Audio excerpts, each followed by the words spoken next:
మీ నాన్న సంగతి నీకు తెలుసుగా. మీ అమ్మ కూడా నిన్ను కలవకూడదని తన మీద ఒట్టు పెట్టుకున్నాడు. నువ్వు తొందరగా బయటికి రావాలని భవానీ మాల వేసాను గురు. అమ్మోరు నేను చల్లగా కాపాడుతుంది.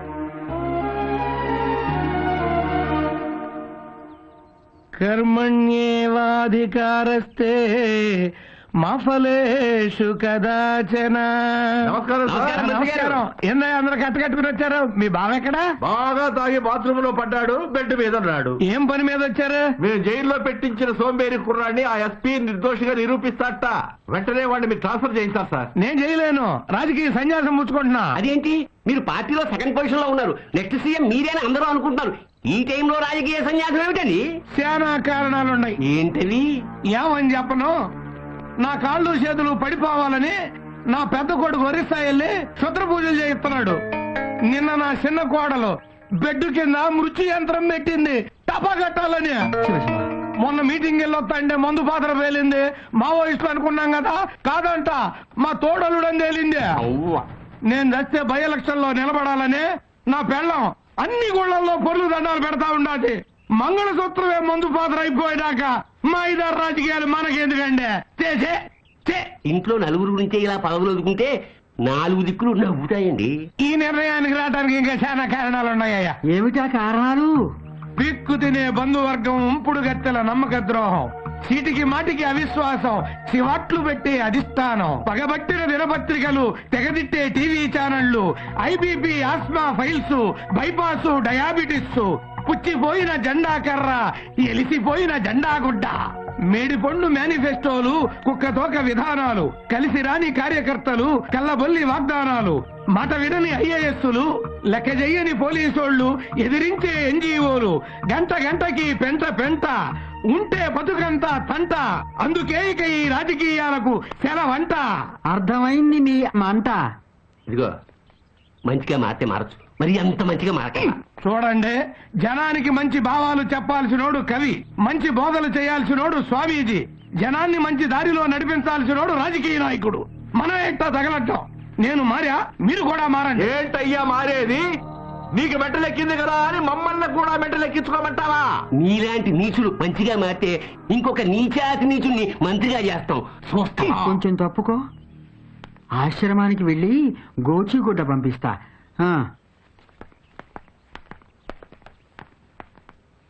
దేవుడా, మా మంత్రుల్లోనూ ఎమ్మెల్యేలోనూ నిజాయితీ పరులు, ప్రజాసేవకులు చాలా మంది ఉన్నారు. నేను ఆడలాగా బతకలేకపోయినా ఇట్లాంటి ఎదవ బతుకు మాత్రం బతకను. రాజీనామా చేసే లోపు ఆ కుర్రాన్ని జైల్లోంచి బయటపడేలా చూస్తా. మళ్ళీ జన్మంటూ ఉంటే ఈ రాజకీయాల్లోకి మాత్రం రాను. శ్రీకాకుళంలో జరిగిన విగ్రహాల చోరీ కేసులో సోంబాబు అనే ఈ యువకుడికి సంబంధం లేదని న్యాయస్థానం తీర్పునిస్తూ అతన్ని విడుదల చేయవలసిందిగా ఆదేశించడమైనది.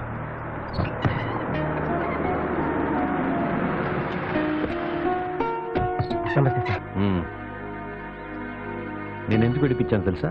తెలుసు సార్. ఓసారి మా వాళ్ళు ఒక మిమిక్రీ ఆర్టిస్ట్ని అనుమానించి తీసుకొచ్చారయ్యా. అతని సెల్లో ఉంచి నేను మినిస్టర్ సెక్యూరిటీ కోసం వెళ్ళాను. తిరిగి వచ్చేసరికి అతను అవమానంతో ఆత్మహత్య చేసుకున్నాడు. ఆ విషయం నన్ను ఎప్పుడు బాధిస్తూ ఉంటుంది. అందుకే నీ విషయంలో కేర్ తీసుకుని ఇన్వెస్టిగేట్ చేసి నేను చేయవలసింది చేశాను. ఇప్పుడు నువ్వు నిర్దోషివి, కొత్త జీవితం ప్రారంభించు. నిన్ను నువ్వు మార్చుకో. నేను మారాను సార్, ఇంకా మారాలి. మారుతాను. Good luck. నమస్కారం.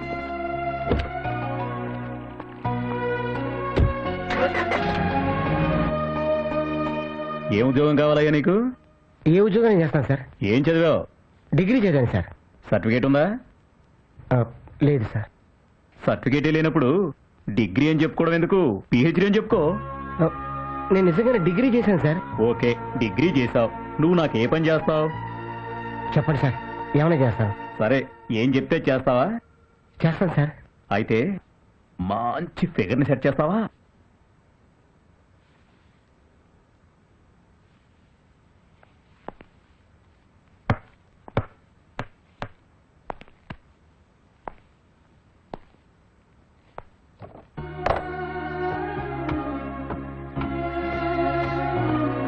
Good evening sir.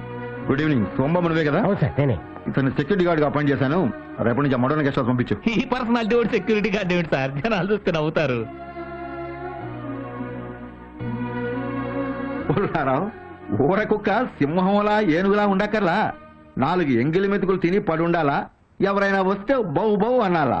అలాంటిదే ఈ గార్డు ఉద్యోగం. దీనికేమి బ్రూసులీలు జాకీ చాలు అక్కర్లా. మనోడు చాలు. ఏమయ్యా? Thanks sir.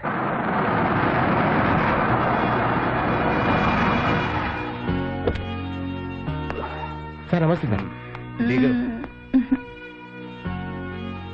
డార్లింగ్ ఎత్తుకో చెప్పులు.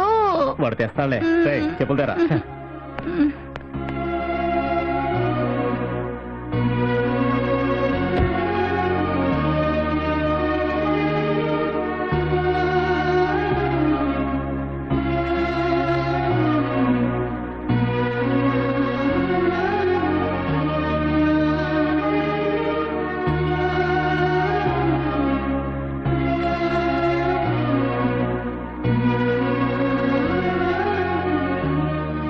Thanks sir. పాలిష్.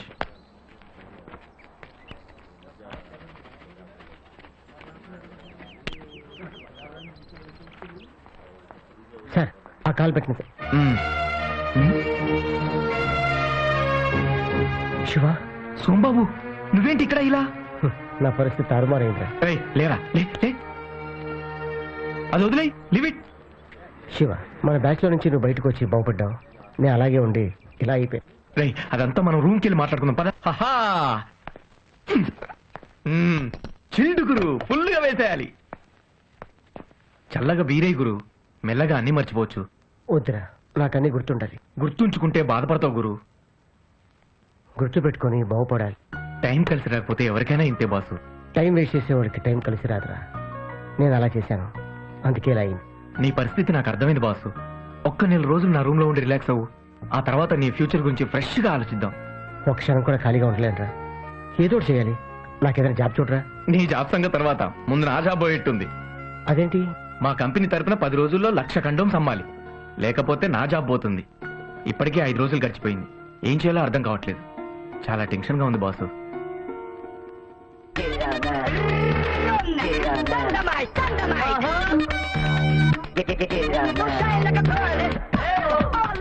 ఇలాంటి ఫిగర్స్ డాన్స్ చేస్తూ పబ్లిసిటీ చేస్తే నీ కండోమ్ స్టాక్ 1 డేలో అయిపోతారా? Idea super boss. రేపే ఇంప్లిమెంట్ చేద్దాం. దీనికి నీ సహాయం కూడా కావాలి. తప్పకుండా. ఈ బస్సు వస్తుందో ఎండగా ఉంది. ఏం బాసు, బస్సు? ఒక్క ఐడియాతో స్టాక్ అంతా అమ్మిచ్చేసావు. చాలా థ్యాంక్స్ బాసు. దాండే ఉందిరా నా జాబు. తప్పకుండా. Okay boss.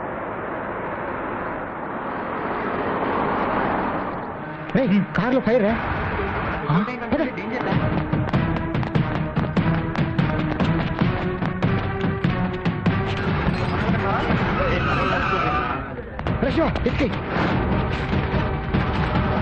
చెప్పట్రా నా కారు మీద రాయేసింది. ఎవరిది? మంటలు ఎక్కువైతున్నాయి బాసు. సార్, మీ కార్ ఫైర్ అవుతుంది సార్. మీరు ఫాస్ట్గా వెళ్ళిపోతున్నారు. రాయేస్తే ఆగుతారని నేనే వేశాను సార్. Sorry sir. ఇది నా సెంటిమెంట్ కారయ్యా. పెట్రోల్ ట్యాంక్ అంటుకుంటే పెద్ద ప్రమాదం జరిగింది. బాబా నీ రూపంలో కాపాడాడు. Okay, take this plan check. వద్దు సార్, నాకు ఏదైనా జాబ్ ఇప్పించండి సార్.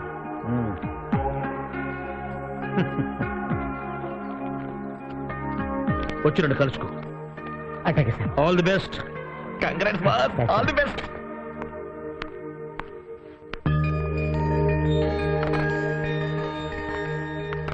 రే, నువ్వు ఎక్కడేం చేస్తున్నావు? అటెండర్ అండి. ఎవరిచ్చారా జాబు?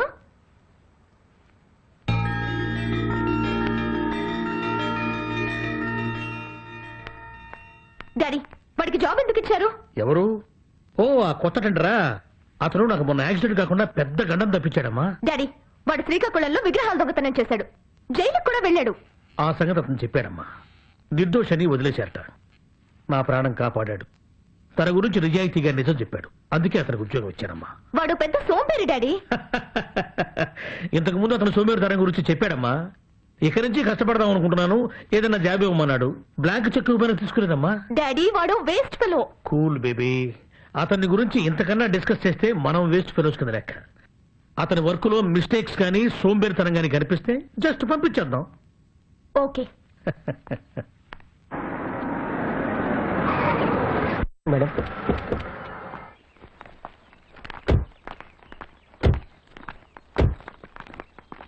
ఏయ్, మేడం, ఈ కాంపౌండ్ అంతా ఎలా ఉంది?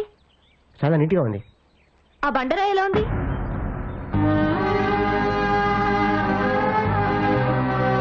నీ ఇలాగే ఉంది. ఆ బండరాయిని పగలకొట్టి అక్కడ పూల మొక్కల్ని పెంచాలి. 2 రోజులు టైం ఇస్తున్నాను. ఆ బండరాయి ఇక్కడ ఉండకూడదు. ఉంటే నువ్వుండవు. అండర్స్టాండ్? తప్పక.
చాలా బాగుంది కదా? Wow, fantastic. వీడు మన రోహిణి మిరకల్స్ లో ఉండవలసిన వాడే. ఆ బండరాయి పగలకొట్టి ఈ పూల కుండీలు పెట్టాడంటే వాడు గ్రేటే. నీ పరీక్షలో గెలిచాడే. నిజంగా వాడి గ్రేటే. మనం పెట్టే కష్టాలన్నీ పడుతూ పారిపోకుండా ఉన్నాడు. వాడి గ్రేట్నెస్ ఏంటో నేను తెలుస్తాను. నువ్వు వెళ్ళి మోటార్ ఆఫ్ చేయవే. ఓకే. నువ్వు వెళ్ళి లేడీస్ టాయిలెట్ లో వాటర్ లేదు, వెళ్ళి తీసుకురమ్మని చెప్పు. రండి రండి, త్వరగా రండి. పోసేయండి, శన వదిలిపోతుంది. వస్తున్నాడే, పదండి.